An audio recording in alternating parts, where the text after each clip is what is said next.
আসলে তাদের চিন্তা ভাবনা ছিল এই রাস্তাটা খুব সুন্দর করবে। সুন্দর যদি উপরে ফিটফাট করে ভিতরে যদি কিছু না দেয় তাহলে সেই সুন্দরের কোনো মূল্যই থাকে না। রাস্তাটা খুব সুন্দর করার তাদের ইচ্ছে, তারা সুন্দর করছিল, কিন্তু তারা একবারও চিন্তা করে না যে আসলে জোয়ার আসলে বা বন্যা আসলে কি করার। আসলে এরকমের একটি জোয়ার, একটি দুটি জোয়ার প্রতিটা বছরই আসে। তো সেইটা আমাদের মোকাবেলা করে আমাদের এই রাস্তাটা করা উচিত। এখানে কোটি কোটি টাকা ব্যয় হয়েছে এই কাজে। তো এই টাকা কিন্তু আপনার আমার টাকা, এই টাকা কিন্তু আমাদের টাকা। তারা কোন মাথা নিয়ে করছে সেটা একমাত্র তারাই ভালো জানে। তো দেখুন পুরো রাস্তাটা একেবারে শেষ।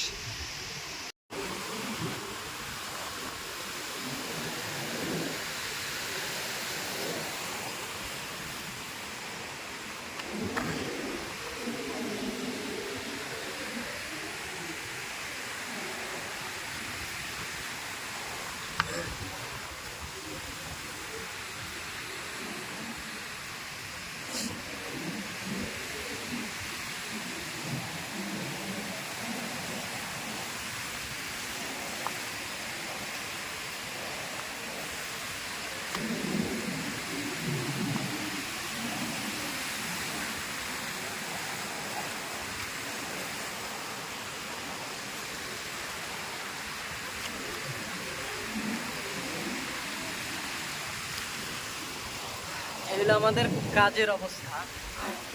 আসলে যারা করছে কি পরিকল্পনা নিয়ে যে কুয়াকাটার এই কাজগুলো করছে, সেই ইঞ্জিনিয়াররাই ভালো জানেন। এই এই জায়গাটা যেই কোনো সময় ভেঙে পড়ে যেতে পারে। তারা খুব পরিকল্পনা নিয়ে করছিল যে রাস্তাটা আসলে খুব সুন্দর করবে, দেখতে খুব সুন্দরই হয়েছে, কিন্তু আসলে কোনো কাজের হয় না। রাস্তাটা একেবারে বাজে একটা রাস্তা হয়েছে। এখন এই রাস্তাটা যদি এই সাইডে ভালো ব্লক, এখান থেকে ভালো একটা প্রোটেক্ট দিয়ে এরপরে যদি আমাদের এই রাস্তাটা করতো তাহলে আজকের এই এত টাকার ক্ষয়ক্ষতি হইতো না। আসলে এই যে এই কথাগুলো যদি আমরা বলতেও যাই তাহলে হয়তো অনেক সমস্যা হয়ে যেতে পারে। আমাদের সাধারণ জনগণ, আমাদের কোনো নিরাপত্তা থাকবে না, হয়তো বা কোনো হুমকি দেবে। মানে এগুলো তুলে ধরার কোনোই নেই। আপনারা দেখুন পুরো রাস্তাটা একেবারে ধ্বংসস্তূপে পরিণত।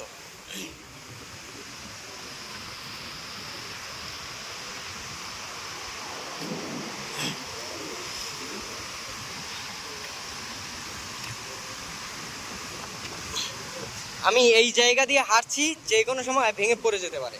তো আমাদের এদিক দিয়ে হাঁটতে হবে।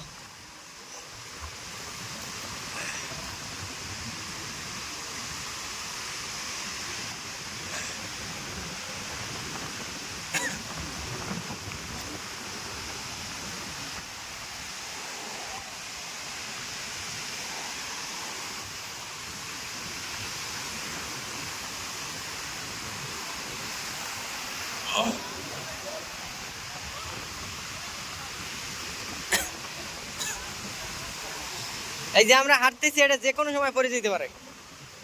ভিতর দিয়ে খোলস।